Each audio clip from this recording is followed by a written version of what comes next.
Eastern Baltic, 793 AD. All around were blood, dead bodies, and many scattered and forgotten weapons. Three figures stood out amongst the few remaining straggler enemies that would soon be claimed by the Valkyries and guided to Valhalla. The first figure was a tall individual with blonde hair with his sides shaved off and pulled back into a braid that was currently in a jumbled mess from all the fighting he was currently in, and a thick beard. He had otherworldly blue eyes as he looked around the decimated battlefield before spotting his nice opponent and engaging him in battle. The second figure was much taller and bulkier than his counterpart with long brown hair, with his own long beard and blue eyes as well. To a much lesser extent, though, he was wielding a two-handed axe which he used with brute force to cut down his opponent. Hearing shouting behind him, he saw the first person without a weapon and being confronted by another enemy. Calling out their name, he tossed them his weapon and continued on to his next kill with a sheathed dagger. The third person. A cry of excitement rang out, followed by a dying scream. Friend and foe looked over to see what was making the commotion. A single person was surrounded by 6 enemies, while a slew of dead bodies surrounded the vicinity. The man that stood out like a sore thumb was a relatively tall person that had nothing on which exposed his many tattoos and scars. He had on some trousers that were tucked into fur-covered boots. Shielding him from the elements was a large bear cloak. He had sun-kissed blonde hair that was pulled back into a messy ponytail with a few strands sticking to his blood and dirt-covered face. Blue eyes that seemed to almost glow as a small, decent-sized beard covered his face. If you looked close enough, he had faint marks lining his cheeks that was hidden underneath his face. Armed with 2 axes that dripped with the blood of his enemies, he grinned. An expression that screamed bloodlust and the promise of pain. He charged in like a predator, finally going in for the kill. Reaching his first kill, he slashed them through the throat. Not even giving them enough time to process them dying, he moved onto his next target just as they were all getting their bearings together. By that point, he already slammed his axe into his next opponent's chest, and didn't stop even when he heard their body dropped and the remaining men moving into high gear. Suddenly one of the men came upon him with a slash, but their attack was too slow and wild and was easily parried, and for that was punished harshly by being tripped and getting an axe through the skull. The last 3 circled him cautiously, as they were not eager to meet the same fate as their brethren. The person just grinned at them as they took a step back at the terrifying sight the man was projecting, giant bear cloak, wild hair with a face that was covered in blood, and some getting on his teeth and unholy blue eyes giving him the visage of a demon. Another enemy stepped up and rushed him. He went for a few attacks that, while albeit having a bit more skill, was cut down all the same with ease. The other 2 were not so brave and slowly backed up with fear in their eyes before proceeding to run. Sighing, he twirled his 2 axes expertly before flinging them at the cowering enemies. They hit true and were buried into both of their backs. Walking up, he yanked them both out and flicking off the blood and sheathing his axes, looking over the battle was essentially over. Breathing out and inhaling deeply to smell the air that was saturated in blood, death, and grass, he started walking towards the other 2 figures that were regrouping. "Naruto, hurry over here," one of the figures requested, making him grunt in acknowledgement and speed up. "Coming, Ragnar." The now named Naruto came up to the 2 before he was embraced in a hug between all of them. Naruto sat on the ground to enjoy the nice breeze starting to pass through alongside stormy clouds. "Thank you, brothers." Ragnar smiled as put his hand on both brothers' heads, and they looked up at him and smiled. "Ragnar," called out the oldest brother, Akarolo Lothbrok Sigurdsson, as he was resting beside his youngest brother. Scandinavia/Kattegat, the village of Kattegat, was thriving, many people going about their days. Whether that include fishing, hunting, training, selling their wares and products, something was always happening in Kattegat. On the secluded side of the village, behind a worn-down outhouse, were 2 figures immersed in interesting activities. "Naruto, oh God, you're so deep inside me," a female voice moaned out as they continued to bounce back with the rhythm of the sexual dance. "Oh, so you wish for me to stop then, Thyri?" Naruto grinned as he started to slow his aggressive pace, making the now aforementioned Thyri turn around with a begging gaze in her green eyes. "No, don't you dare stop, Naruto. Keep stirring up my insides and ruining me for any other man." Thyri managed to get out before she started becoming an uncontrollable orgasmic mess once more. Your wish is my command." Naruto grunted out as he started going deeper into her core with faster thrusts as he neared his release. Thyri couldn't even think clearly anymore as she was seeing stars, and her vision was being encompassed by white from all the pleasure-inducing thrusting. She could feel her lover getting closer to his release as he started to speed up. "Damn, I'm so close, Thyri. Where do you want it?" Naruto got out as his breath was quickening with the exertion of his near release. "Inside, I want every last drop inside of me," Thyri commanded as she finally felt one last big thrust rock her, one that left a small indent inside her stomach before she was filled with her lover's spunk and proceeded to have the biggest orgasm in her life thus far. They stayed like that for a moment longer to ride out their releases, before Naruto pulled himself out of her thoroughly fucked snatch and pulled his trousers back up. Steadying her breath, Thyri finally straightened up, shifted her dress back down to cover her entire lower half before turning towards the blonde-haired Viking. Naruto attempted to speak before he was engulfed in a passionate kiss, one that also included a lot of tongue action. Backing away, the much smaller woman looked up at him with love in her eyes. "Not that I'm complaining, far from it, but what if you end up getting pregnant, Thyri?" Naruto questioned as he placed his scarred hands on her wide hips. "Then I suppose you will have to duel whoever my father chooses for dishonoring his precious daughter's chastity and putting a babe in me, no?" Thyri suggested innocently, as if that was the most obvious thing ever. Sighing, Naruto looked down at her with a smile on his face. "The things I do for love," he quipped, making her giggle and stand up on her tiptoes and claim his lips once more. "Come, my father will be worried where I'm at soon enough. Best not to keep him waiting," Thyri said as she started walking away. Naruto was about to join her when he noticed she put an extra sway in her hips as she glanced over her shoulder briefly before continuing on. "That woman will be the death of me," Naruto chuckled before hurrying to follow along. After ensuring Thyri made it back to the Earl's longhouse safely, away from wandering eyes, he set off to meet with his half-brother Ragnar and his son Bjorn, not noticing a pair of eyes watching him leave. Arriving at their longhouse, he got there just in time to see Ragnar and Bjorn packing the rest of their supplies, alongside Lagertha and Jida seeing the males of their family off. "I have arrived," Naruto announced as he picked Jida up effortlessly as she let out a squeal of shock, before she started giggling as he peppered her with kisses. "Uncle, stop!" Jida giggled as she tried in vain to stop her uncle's affectionate assault. Sitting her back on the ground with one final kiss on the forehead, he walked over to Lagertha, the famous shield maiden, and while Naruto towered over her, he knew she was no slouch in combat, and if not careful could even give him a run for his money. "Hello, Lagertha, how's my favorite shield maiden today?" Naruto joked, as he bent down and hugged his sister-in-law. "Naruto, where have you been? Ragnar has been looking for you all morning." Lagertha lectured. Looking over, he spotted his half-brother discreetly paying attention to the conversation. "Oh, you know, here and there. I was out plowing the fields." Naruto left the double meaning hang as he walked over to his brother, who was trying to stifle his laughter knowing what he meant, and his nephew, while leaving his sister-in-law confused. "Brother, it is so good to see you, and to join you and my favorite nephew on this little adventure," Naruto said as he clasped his hand with Ragnar's, who smiled at him. "Uncle, I'm your only nephew," Bjorn complained, making Naruto laugh and rub his head.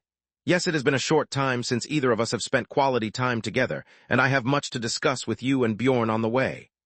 "Everything all right?" Naruto quietly said, his face turning from fun-loving to serious in an instant. Yes, nothing too serious. Now wipe that look off your face, little brother," Ragnar joked, before looking over towards his son. "Get your dog, boy," Ragnar commanded as he put a pack on his back and handed one to Naruto, who wordlessly put his on as well. "Frody, come on, boy," Bjorn called out to his dog as he put his gear on as well. They set off at once, waving to Lagertha and Jida, who stayed a moment longer to finish seeing them off before leaving to continue on with their chores. "Uncle, yes, little bear. Why do you have such a strange first name?" Bjorn questioned. He always had that intrusive thought in the back of his head. It was such a weird-sounding name out of 1,000 Norse names. "Well, little bear, our father, mine and Ragnar's, took an extra wife as his mistress. My mother was a foreign woman from a far-away land that isn't even known to us. She was sold over the course of multiple years until she finally landed here in Kattegat, and our father purchased her as a slave until he and Ragnar's mother took a liking to her. Eventually, he grew fond of her and her indomitable spirit and freed her, and then married her. Our father granted her the request to name me in honor of her homeland. Unfortunately, she died giving birth to me," Naruto explained to Bjorn, who kept rapt attention. "Is it true, father?" Bjorn questioned. It wasn't that he didn't believe his uncle, but Ragnar would have been old enough to know the woman. Yes, she was such a kind and spirited woman that treated me and our brother Rollo with love and respect. We came to see her as our second mother. Shame she had to die, you would have loved her son. Ragnar reminiscented, shaking his head as he looked forward and continued on, signaling the conversation over for the time being. Come Bjorn, Naruto commanded, as he followed his older brother. After a few more minutes of walking, Bjorn couldn't stand the silence, so decided to ask his father a question. What will happen at the thing, father? Bjorn asked aloud. Ragnar stayed quiet for a moment before responding. The Earl will deal with some criminal offenses, and then we shall discuss the upcoming summer raids. Where will you go? Do not know, the Earl will decide. He owns the ships. He will most likely send us to the east. Knowing the Earl, he'll find some way to spite you, Ragnar. He's always had it out for us Sigurdsson brothers. More so you specifically, Naruto added in. Ragnar, for his part, just shook his head. If we're lucky, we'll actually go somewhere more interesting, but knowing the Earl and simple-mindedness, we'll be going to the Baltic lands. Ragnar continued, ignoring his half-brother's comments. Ah, but you don't want to go east. It is west you most desire, is it not? The younger Sigurdsson questioned. Bjorn looked at both his uncle and father as they started to go back and forth. And you do not? Riddle me this, little brother. We have seen what is east, but what do you imagine is the expansive west? What cities and gods are over there? I'm not satisfied, you're not satisfied. You wish to go ahead and see the many riches and history the west has to offer. Ragnar rattled on as he started to become slightly passionate. Naruto, for his part, just stayed silent. Knowing his older brother was right, he always felt like he was destined for something greater. He loved battle, loved women and drink, but he had a feeling if they didn't go west, they would regret it. Taking his silence as agreement, Ragnar turned his gaze towards his son and leaned down. Odin gave his eye to acquire knowledge, but I would give far more, and in my heart I know Naruto would as well. Ragnar just rubbed his son's head before marching onward. And will Earl Haraldsson let you? The warning loomed underneath Bjorn's comment. Whether he does or doesn't does not matter in the end, little bear. Naruto chuckled as he scratched his small beard. Night soon came upon them, as they had to stop and make camp.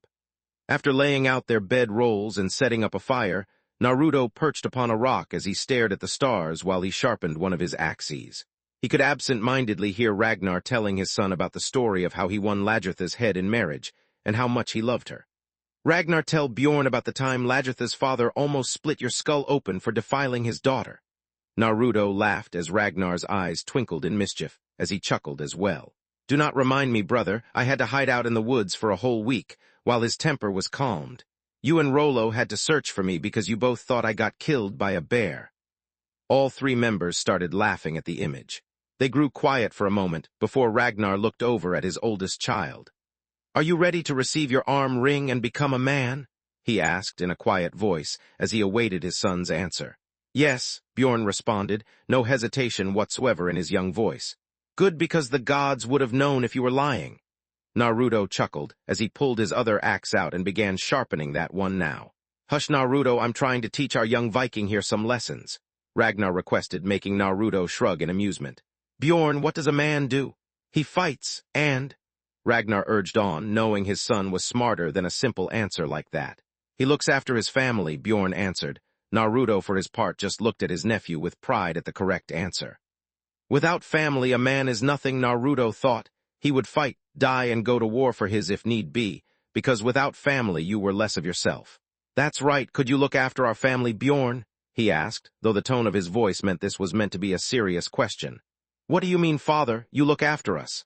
Bjorn asked as sat up, confused by his father's vague answer. What if I wasn't there? What if Naruto or Rollo wasn't there either to watch over you all? I have a big decision to make soon. It may change many things, and you can't expect to rely on your uncles either. Naruto, for his part, just made a humming sound as he listened to Ragnar explain future events, the majority of which would depend on him. Ragnar signaled the conversation over with and commanded his son to sleep.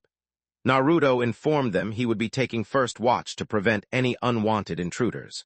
Morning arrived quicker than Naruto would have liked to admit. They packed up quickly and finished the rest of the short track towards Kattegat. Arriving at the village, they were greeted with the usual sight of the large village bustling with activity. Slaves being sold, children running through the dirt roads, wares being bought, guards either in the training yards or patrolling, and ships near the bay collecting fish and other products. Pushing their way through the crowds with Frody at the heel, They were making good time when suddenly Bjorn was lifted high into the air. They saw that it was their oldest brother Rollo, spinning Bjorn around, who both looked happy to see each other. "So here we are, brothers, the whole reunion once again," Rollo grinned as he looked at his two younger brothers. "Roll," Ragnar acknowledged with a nod. "Brother, get over here, you big bastard." Naruto's voice boomed out with a grin as he clasped his older brother in a hug. "Little brother, staying out of trouble, I hope," Rollo laughed as he clasped his youngest brother back. "As if, trouble follows me wherever I go. Ah, then you are like the plague, no?" Rollo chuckled as he looked at his youngest brother fondly, patting his shoulder before focusing his attention once more on the youngest member of the family. "By Frey and all the gods, how you've grown!" Rollo grinned as he clapped the growing boy on the shoulder. Naruto tuned his older brother and nephew out for a moment. Looking around all the people coming and going, he spotted his lover Thyri staring at him from a distance. She smiled at him with love in her eyes before scurrying off. He moved to follow before Rollo put an arm around his shoulder and led them onwards to start drinking, making him groan at his brother's antics but not turning down the offer. So sitting around, each brother with drinks in hand, they watched Bjorn down a cup of ale with a bit of struggle. "Looking a bit pale there, huh, Bjorn?" Rollo grinned. Naruto just rolled his eyes and decided to defend his nephew. "Oh, if I remember correctly, I remember there was a time you couldn't even stand the smell of ale without almost throwing up." Naruto stayed with a chuckle, making Ragnar join in as well. Rollo stared for a moment, before grinning and joining in on the laughter as well. Noticing Bjorn's silence, they looked over and saw that the beverage was hitting him faster than expected. Taking over his duties as father, Ragnar told his son to go lie for the time being. Once Bjorn was out of earshot, they got down to business. "So where do you believe the Earl will send us this year? Those bastards to the east are just as poor as we are," Rollo complained as he took another gulp of his drink. "I know," Ragnar admitted. "You know what we have to do, right?" Naruto commented. The talks of going west have been getting more talked upon. The prospect of better riches appealed to all three brothers. "Yes, we must sail west. You know it, I know it, and Naruto knows it. There is nothing for us to the east, only west. The tales told of west me and Naruto heard are amazing. Great towns and cities and treasures. Hoards of gold and silver and a new god." Ragnar rattled on. He was clearly passionate about the prospect of going west. Naruto would be lying in saying he wasn't either, thinking about the mysteries of the west. "Yes, we've all heard the stories, brother, but exactly does it mean? We can't sail across an open ocean." Rollo and Ragnar were like night and day. While Ragnar was enthusiastic about going west, Rollo, on the other hand, was skeptical and more so pessimistic. "Who says we can't?" Naruto shot back. That type of thinking never made men amount to anything. "Thank you. Little brother gets the idea. Why can't you understand better, Rollo?" Ragnar questioned as he appreciated his younger sibling's support in the endeavor. "But Rollo, I believe I know how we can get west. I have something that will change everything." "What? What is it?" Naruto pulled out a small object that was wrapped up in cloth and set it on the table. "What in the gods is that?" "SHH, just listen, Rollo," Ragnar chuckled as he started to unravel the wrapped object. "We met a wanderer a while back," Naruto explained, deciding to let his confused older brother in on it. Naruto decided to stay quiet throughout the rest of Ragnar's explanation on the sun board, as he was tasked with getting Rollo on board with the idea. Now came the water test, Naruto thought, as he saw Rollo was asked to get water and put it in a bowl, and Ragnar would prove the tool's value. Ragnar explaining seemed to bear fruit, as the realization slowly started to appear on Rollo's face. "About damn time," Naruto silently chuckled, but kept his mouth shut. "Naruto, let's show Rollo what happens when there isn't a sun to help guide us," Ragnar suggested, making Naruto nod and grab the sunstone out of the trunk and walk outside with his two older brothers. "Let me show you how it's done," Naruto grinned, pointing the sunstone towards the sky until the sun hidden behind the clouds reflected off said stone. "That is how we go west." After showing Rollo how to use the devices that will guide them west, they were expected to join in the Earl's longhouse. Arriving, they were greeted by women and men alike singing and dancing, and various other activities as they awaited the Earl's arrival. "Come, let us not draw too much attention to ourselves," Naruto suggested, as they took up a corner of the great hall. "Ha, that's funny coming from you," Rollo joked, but complied nonetheless. "Silence, silence," the herald commanded, as he banged his staff upon the ground, which slowly quieted the great hall. Earl Haraldson came into the room followed by his wife Siggy and right-hand man and steward Svein. "Look at that cocky little shit, Svein," Naruto growled out quietly. He never liked that snake. In Naruto's honest opinion, he hated yes-men and bootlickers, and that was exactly what Svein was. "Shh, calm yourself, brother, to many wandering ears," Ragnar said quietly but sternly. They didn't need anyone sniffing around because his younger brother couldn't keep his known dislike of Svein in his head. A quiet scoff, but otherwise no retaliation, was offered back. Looking back at the Earl, they finally saw him sitting down alongside his wife. He stayed silent for a moment to collect his thoughts before gesturing to his steward to commence the hearings. "Olaf Anwend, you have pleaded guilty to the charge of stealing. Tomorrow you will run a gauntlet of stones and turf as punishment for crimes." Svein rambled on as everyone listened to the verdict. Olaf just uttered a confirmation and a thank you before leaving. Naruto already heard this exact same proceeding thousands of times, and every time he wanted to cave the little shit Svein face in every time he opened his useless mouth. "Blah blah, you are hereby punished of such and such. Execution or gauntlet of stones or turf." The crowd proceeded to laugh at whatever Svein said, but it was hollow and weak, and the only ones who didn't notice or care were the Earl and Svein himself. "Bring in the next person," Svein shouted as the crowd died down once more. The next person to be brought in was dragged, as everyone started to get riled up and started shouting and muttering angrily. "The person accused of murder, Erik Tryggvason, you are accused of the murder of Sigvald Strutt this January. How do you plead?" the short man recited to the tall Norseman. "It wasn't murder, Lord," Tryggvason tried to defend his honor. "I killed him in self-defense." A woman's voice rang out that called him a liar, with the crowd agreeing with her, with Svein telling him why he didn't tell the first person he saw about the crime. That was how the proceeding with, back and forth between Tryggvason, Svein, and the sister of the murdered. "Silence! As the normal procedures were not followed, this killing cannot be atoned for by compensating the victim's family." The Earl explained, "Murder is a dishonorable deed amongst our people, carried out in secret, unacknowledged, and likely to give rise to a series of revenge killings that would involve your own family," the Earl said as he glared at the bald Norseman, who looked nervous. There was a verbal dispute between the two before the Earl asked everyone to raise their hand if they thought the accused was guilty. Everyone raised their hands except Bjorn. Naruto contemplated not raising his hand just to spite the Earl, alongside the fact the whole proceeding didn't sit right with him. Nonetheless, he raised it along with Bjorn's. The Earl looked around one last time, stopping at Naruto for a moment before continuing on. "Erik Tryggvason, you have been found guilty of murder." The verdict was made, and the man's fate sealed as the color drained from his face. The execution was to be set for tomorrow by beheading, by Tryggvason's request, which was granted. Naruto stopped listening to the ramblings of the aging man. All he heard was feast and summer raids, and that was all that was important to him. The next day couldn't have come quicker to Naruto, as they were already outside on the main grounds forming a line for the stealer, who would be pelted with various objects and stones. Throwing a piece of cabbage that was split off from his brother, he tossed it at the man's head with deadly accuracy, resulting in the man losing his footing for a second. Bjorn didn't toss it at the man, but pretended to. Rollo was a different story, though. He picked up a larger-than-normal rock and threw it with force at the man's head, who fell down completely but kept crawling the last stretch. He was congratulated for his accomplishment and was substantially welcomed back by everyone with open arms. The Earl came out alongside his wife, who was discreetly staring at Naruto, as the crowd noticed them and started quieting down. Svein was beside his Earl, urging everyone to pay attention.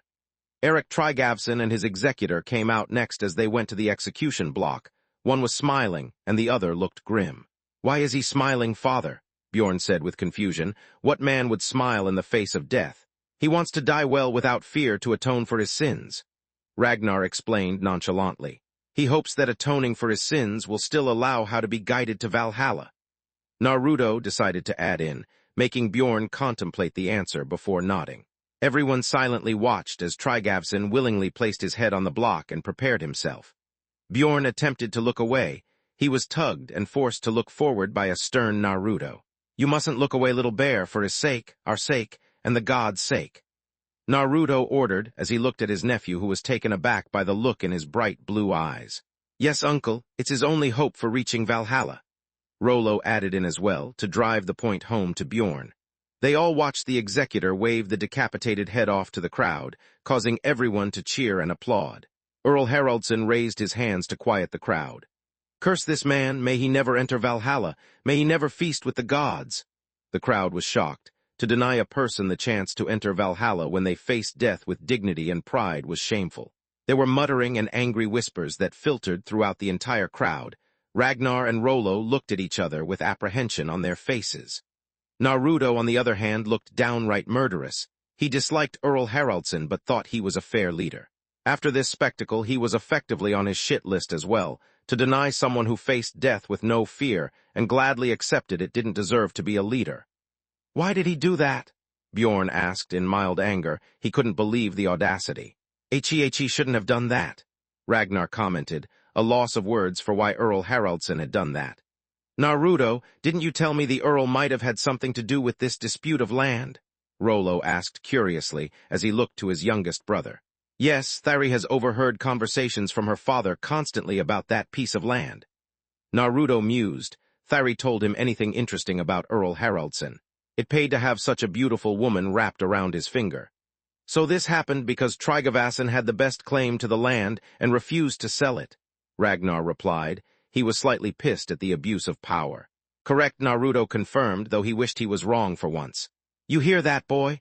This is how things are done around here," Ragnar said with a grim look, Bjorn looking upset but refusing to speak. After the execution, Night greeted Kattegat quickly, and tonight was a special occasion. Bjorn and another boy by the name of Olaf would be men in the eyes of everyone and their gods. Naruto was present to watch his nephew become a man. He was standing near his brothers as he looked on in pride as his nephew accepted salt and earth from the sword and received his arm ring. He saw Siggy. The Earl's wife instructed the boys to come to her, where she proceeded to give them a peck on the lips for their commencement towards manhood as everyone cheered and clapped. "Heh, she's given me more than a kiss," Naruto thought. As he repressed a chuckle to avoid attention to himself, he did see Siggy looking at him after the boys left, giving her a smirk and nod. She diverted her look. She kept her gaze on him out of the corner of her eyes. Naruto knew after every celebration of this caliber, it was followed by a feast. He was proven right when Earl Haraldson announced it. Naruto was ready to sneak off with Thyri, when suddenly his brother Ragnar called out the Earl's attention, and effectively everyone present. "My lord, oh boy, what is he up to now?" Naruto thought, having a bad feeling. Earl Haraldson's eyes bore into Ragnar's head, not liking being interrupted. "My lord, we all want a feast, but we also want to know where we will be raiding this summer." Ragnar's voice rang throughout the hall, getting murmurs of agreement. "Can it wait, Ragnar?"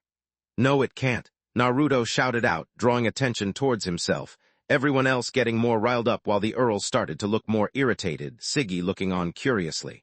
"Yes, tell us, Lord, we all want to know," Rollo chimed in as well. "We have a right to know. We shall raid east again, to the Eastlands and into Russia." Not satisfied with the answer, Ragnar stood up with his horn of ale. "Every year we go to the same places, raid the same spots, it is rather dulling. But heed my words, everyone, there is an alternative if you so choose." Ragnar spoke out passionately.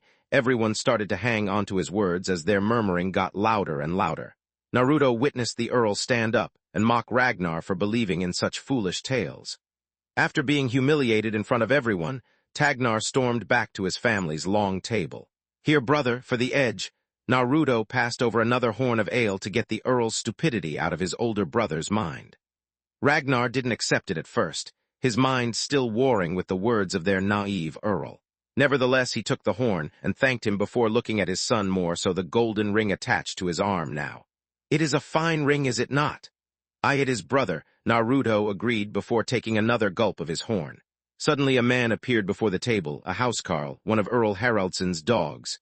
"Ragnar Lothbrok, Earl Haraldson wants to speak to you privately." It wasn't a request, but a veiled demand. "Mind your words, dog," Naruto hissed as he flashed his axe to the man who, despite being a Viking, as well took a step back of Naruto's savagery. "Calm, brother. I will go see him to see what he wants, yeah. Stay here with your uncles and enjoy yourself. You're a man now."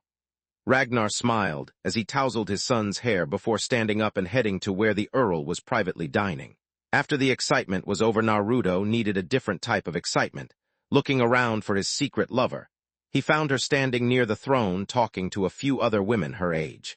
Sensing eyes on her, she looked around until she spotted Naruto, and with a glint in both their eyes, both knew what the other wanted.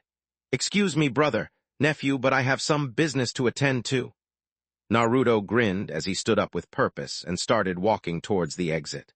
"Right business, just be careful not to get caught." Rolo snickered as he started to get full and well into his cups. Naruto yawned as he was eating some nuts and berries while walking to Floki's area away from Kattegat. After having another passionate night of loving making with his love, he was going to turn in for the night. He was, however, stopped by his brother coming from the Ancient One's hut. He was told the news and the subsequent warning, more so death threat, that he would be receiving no aid for his foolish endeavors, and if he made the Earl look like a fool again, he would have him killed and his lands sold off. Naruto didn't like that one bit. Before he could let his temper get a hold of him once more, he was stopped by Ragnar explaining that they were gonna do it their way. When asked how, Ragnar simply explained that one of the best shipwrights on the island that wasn't in Earl Haraldson was their good friend Floki. Naruto's grin couldn't have been wider that night. They would effectively be going through a loophole with the uppity Earl, and handing him his ass when everyone sees how wrong he was. He decided to hike early to Floki's home to enjoy the morning breeze and mildew in the air. He enjoyed the peace and quiet that the forest afforded him as he was left to his thoughts. His mind drifted to the bizarre dreams he's had for ages now. It was always followed by crows, Thor's hammer, the giant world-eating snake Jormungandr, an army of Viking ships, and finally a gigantic Viking settlement that put Kattegat and all the other Earl's settlements to shame. When he approached the Ancient One about these mysterious dreams and what fate held for him, the seer of the gods gave him one hard look, then for the first time in Naruto's life laughed and simply said, "The gods have many special things in place for you and your one-day offspring." He left it at that, and Naruto knew he would get no more out of the man, so left with more questions than answers. He thought of his mother who passed away when he was just a child. He remembered her gray eyes, her bright smile, and her red fiery hair that seemed to defy nature. She was a kind woman who loved her entire family, even Ragnar and Rolo, who were not born from her body. She didn't talk about her homeland much, as she said she didn't have too many fond memories of it, just that it was named Japan and was basically on the other side of the world. Despite being from a different land and being set free by his father, she adapted quickly to the hard but fascinating land. Everyone quickly learned that she was far from a weak person. Tragedy struck in the form of a plague that killed off more than half of the populace, one of the casualties being his mother.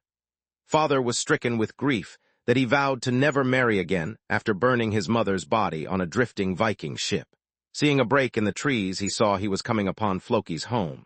Seeing that his brother, nephew, and friend weren't there yet, he decided to fish and scourge up some breakfast for them all. Staring into the flame while he waited, he knew he wasn't going to be stuck in brother's shadow forever and do things that would shake the world. A kingdom sounds nice right about now, Naruto thought with a chuckle before hearing branches snapping. Jumping up with an axe in hand, he visibly relaxed when he saw the group he was waiting for. I was beginning to wonder when you all would show." Naruto smirked as he sheathed his axe. "Yes, I had to get the little one acquainted with Floki who tried to scare us on the way," Ragnar explained with a small grin. "Why, yes, I had to see the son of Ragnar with my own 2 eyes. Floki grinned with that demented twinkle that glinted in his eye from time to time.